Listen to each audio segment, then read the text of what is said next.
I'm Leslie Ungar for Forum360. Today we have Kyle and Steve, two investors in the new Quaker Square reimagination, redeveloping, rock climbing, cigar smoking, Italian restaurant destination location.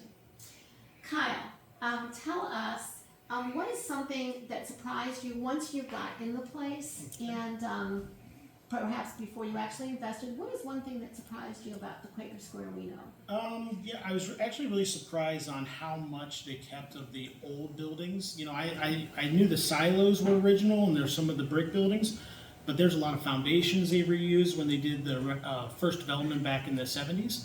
And so we found drawings that, you know, show them keeping the old silo foundations and reusing them, and then old passageways. So there's a lot of reuse, adaptive reuse, in the building that I didn't expect. Great.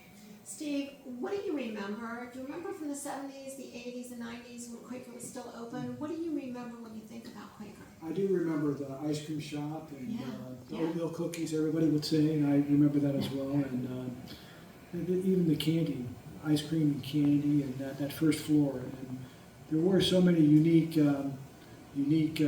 vendors there, and that's what we're certainly going to try to replicate. So here's the really important question, okay? Will there be warm oatmeal cookies at the new Quaker?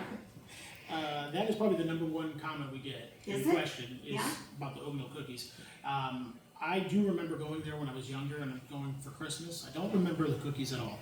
But last weekend I did find the recipe in the basement. They had like a little pamphlet they must have handed out to people. So we do have the recipe. Have the recipe. So Steve, as an investor, would you be a thumbs up or a thumbs down for having 2 thumbs up. 2 thumbs up oatmeal cookies at the reimagined Quaker Square?